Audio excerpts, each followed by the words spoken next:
Good morning. Next topic, implementation of strategic human resource management. Strategy human resource മാനേജ്മെൻറ്റിൻ്റെ implementation 3 parts ആയിട്ടാണ് consist ചെയ്തിട്ടുള്ളത്, അല്ലെങ്കിൽ 3 പാർട്സാണ് അതിൽ ഉൾപ്പെട്ടിട്ടുള്ളത്. അതിൽ ഫസ്റ്റ് പാർട്ട് എന്ന് പറഞ്ഞാൽ എംപ്ലോയി ബിഹേവിയേഴ്സ്.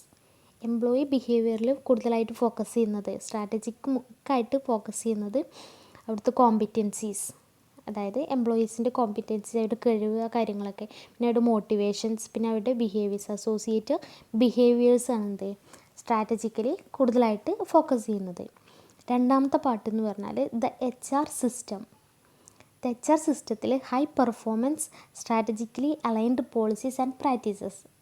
അതായത് HR സിസ്റ്റത്തിൽ എന്താണെന്ന് വെച്ചാൽ ഹൈ പെർഫോമൻസ് എത്രത്തോളം നമുക്ക് ഉണ്ടാക്കാൻ പറ്റും, അതുപോലെ എങ്ങനെയാണ് ഇതിൻ്റെ പോളിസി, സ്ട്രാറ്റജിക്കലി എങ്ങനെയാണ് പോളിസീസും പ്രാക്ടീസസും കണക്ട് ചെയ്തിട്ടുള്ളത്, അതാണ് HR സിസ്റ്റത്തിൽ ഫോക്കസ് ചെയ്യുന്നത്. പിന്നെ പറയുന്നതാണ് HR ഫങ്ഷൻ.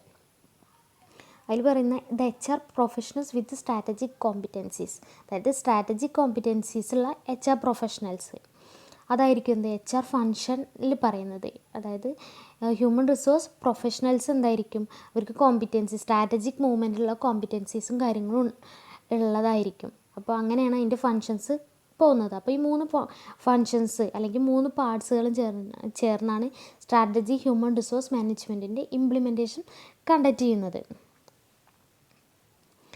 പിന്നെ പറയുന്നതാണ് HR സ്ട്രാറ്റജി ആർക്കിടെക്ചർ.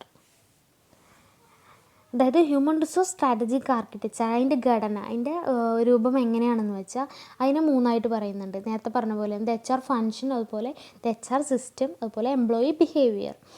ഈ HR ഫങ്ഷനിൽ എന്താണെന്ന് പറയുന്നത് വെച്ചാൽ പണ്ടൊക്കെ അധികം ഫോക്കസ് ചെയ്ത് ട്രഡീഷണൽ HRM ആയിരുന്നു, അല്ലെങ്കിൽ ട്രഡീഷണൽ ഹ്യൂമൻ റിസോഴ്സ് മാനേജ്മെൻറ്റ്. പക്ഷേ ഇപ്പോൾ എന്ത് വരുന്നുണ്ട്, എല്ലാ ഫോംസും സ്ട്രാറ്റജിക് ഹ്യൂമൻ റിസോഴ്സ് മാനേജ്മെൻറ്റിലേക്ക് ഷിഫ്റ്റ് ചെയ്തുകൊണ്ടിരിക്കുക. അപ്പോൾ ഈ surveys reveal that only 10% of human resource cost are devoted to strategy planning, the rest being spend on administration, record keeping, compliance and delivery. അതായത് സർവേസിൽ പറയുന്നത് വെച്ചാൽ 10% ഹ്യൂമൻ റിസോഴ്സ് കോസ്റ്റ് മാത്രമേ എന്തിൽ പോകുന്നുള്ളൂ, സ്ട്രാറ്റജി പ്ലാനിങ്ങിന് വേണ്ടിയിട്ട് ഉപയോഗിക്കുന്നുള്ളൂ.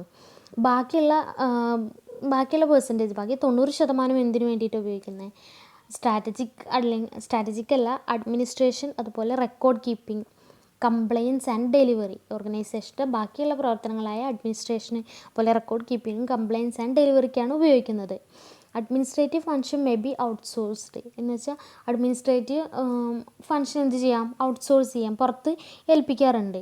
അപ്പോൾ HR മാനേജേഴ്സ് എന്ത് ചെയ്യണം, നീഡ് ടു ലേൺ കോമ്പിറ്റൻസീസ് എന്തൊക്കെയാണെന്ന് അറിയണം, അല്ലെങ്കിൽ അത് അറിയാനുള്ള ആവശ്യകത അവർക്കുണ്ട്. അതെന്തിനാന്ന് വെച്ചാൽ അവർക്ക് സ്ട്രാറ്റജി പാർട്ട്ണറായിട്ട് പ്രവർത്തിക്കാൻ വേണ്ടിയിട്ട്, ഒരു ഓർഗനൈസേഷൻ്റെ സ്ട്രാറ്റജി പാർട്ട്ണറായിട്ട് പ്രവർത്തിക്കാൻ വേണ്ടിയിട്ടും ആ ഓർഗനൈസേഷൻ്റെ ഓവറോൾ സ്ട്രാറ്റജി അച്ചീവ് ചെയ്യാൻ വേണ്ടിയിട്ടും ഇവർ കോമ്പിറ്റൻസീസൊക്കെ മനസ്സിലാക്കി വെക്കേണ്ട ആവശ്യമുണ്ട്. അതാണ് HR ഫങ്ഷനിൽ വരുന്നത്.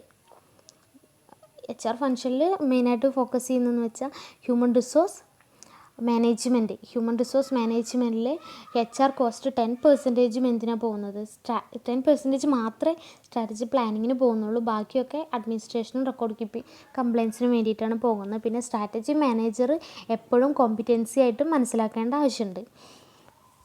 നെക്സ്റ്റ് പറയുന്നതാണ് HR system. HR system and subsystems need to be strategically aligned with the organizational strategy.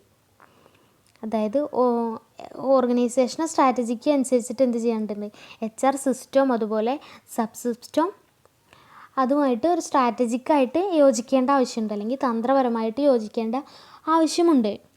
All the HR activities should focus and support high performance work force. അതായത് എല്ലാ ഹ്യൂമൻ റിസോഴ്സ് ആക്ടിവിറ്റീസും എന്തിനു വേണ്ടിയിട്ടാണ് focus ചെയ്യുന്നത്, അല്ലെങ്കിൽ എന്തിനു വേണ്ടിയിട്ട് സപ്പോർട്ട് ചെയ്യുന്നത്, വർക്ക് ഫോഴ്സിൻ്റെ ഹൈ പെർഫോമൻസിന് വേണ്ടിയിട്ടാണ്. അതായത് ഓരോ എംപ്ലോയീസും നല്ല രീതിയിൽ വർക്ക് ചെയ്യാൻ വേണ്ടിയിട്ടാണ് ഹ്യൂമൻ റിസോഴ്സ് ആക്ടിവിറ്റീസ് മെയിനായിട്ട് ഫോക്കസ് ചെയ്യുന്നത്. ഹ്യൂമൻ റിസോഴ്സുകൾ എന്തുതന്നെയാണ്, അവരുടെ ആക്ടിവിറ്റീസ് എന്ന് പറഞ്ഞാൽ ഹൈ പെർഫോമൻസിന് വേണ്ടിയിട്ട് തന്നെയാണ് ഫോക്കസ് ചെയ്യുന്നത്.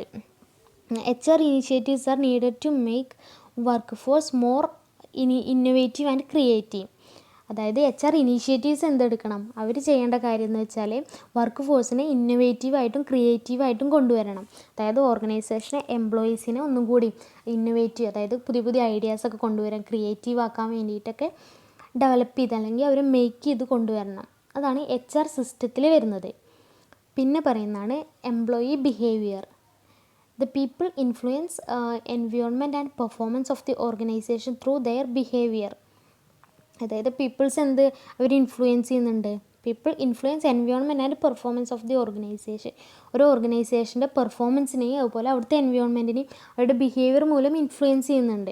കാരണം അവരെങ്ങനെയാണോ ഒരു ഓർഗനൈസേഷനിൽ പെരുമാറുന്നത് അതിനനുസരിച്ചിട്ടാണ് ആ ഓർഗനൈസേഷൻ്റെ പെർഫോമൻസും അവിടുത്തെ എൻവയോൺമെൻറ്റും ഉണ്ടായിരിക്കുക. അതായത് ഒരു ഓർഗനൈസേഷൻ്റെ മാനേജർ വളരെ സ്ട്രിക്റ്റ് ആയിട്ട് ഫോളോ ചെയ്യുന്നതാണെങ്കിൽ ആ ഓർഗനൈസേഷൻ്റെ എൻവയോൺമെൻറ്റ് അങ്ങനെ ആയിരിക്കും. അതുപോലെ അതിൻ്റെ പെർഫോമൻസ് ചിലപ്പോൾ കൂടുതലായിരിക്കും, ചിലപ്പോൾ എംപ്ലോയീസ് മടി പിടിച്ചിട്ട് വർക്ക് ചെയ്യാൻ താല്പര്യമില്ലാത്ത ആൾക്കാരായിരിക്കും. അപ്പോൾ അങ്ങനെ അവരുടെ പെർഫോമൻസും എൻവയോൺമെൻറ്റും അവർ ഇൻഫ്ലുവൻസ് ചെയ്യുക, അവർ ബിഹേവിയറിനെ ഇൻഫ്ലുവൻസ് ചെയ്യുന്നുണ്ട്. In order to integrate human resource points of interaction need to be identify. HR performance delivers need to be linked to organizational strategy implementation process. അതായത് ഇവിടെ എന്ത് മനസ്സിലാക്കണം, ഇതിൻ്റെ integrate human resource points of interactions need to be identify. Human resource points of interaction എന്താണെന്നുള്ളത്, അതായത് എങ്ങനെയൊക്കെയാണ് അവരുമായിട്ട് interact ചെയ്യുന്ന ആ ഏരിയ, ആ പോയിൻറ്റുകൾ എന്തൊക്കെയാണ്, അത് ഇൻറ്റിഗ്രേറ്റ് ചെയ്യാൻ വേണ്ടിയിട്ട് അത് എന്തൊക്കെയാണ് പോയിൻറ്റ്സ്, അതിൻ്റെ ആവശ്യമുണ്ടോ എന്നുള്ളത് ഐഡൻറ്റിഫൈ ചെയ്യണം. പിന്നെ ചെയ്യേണ്ടതാണ് need to be linked the organization strategy implementation process. അതായത് അവരുടെ പെർഫോമൻസ്, ഓർഗനൈസേഷൻ്റെ പെർഫോമൻസ് ഓർഗനൈസേഷൻ്റെ സ്ട്രാറ്റജി ഇംപ്ലിമെൻറ്റേഷനിൽ ലിങ്ക് ചെയ്യണം. കാരണം അവരുടെ പെർഫോമൻസിനനുസരിച്ചിട്ടാണ് സ്ട്രാറ്റജി ചെയ്യാൻ പറ്റുള്ളൂ, ഇംപ്ലിമെൻറ്റ് ചെയ്യാൻ പറ്റുള്ളൂ. അപ്പോൾ അത് ലിങ്ക് ചെയ്തിട്ട് എംപ്ലോയിയുടെ ബിഹേവിയറുമായിട്ട് കണക്ട് ചെയ്തിട്ട് കൊണ്ടുപോകണം. അങ്ങനെ പറയുമ്പോൾ Becker, Huselid and Ulrich suggested a 7-step model.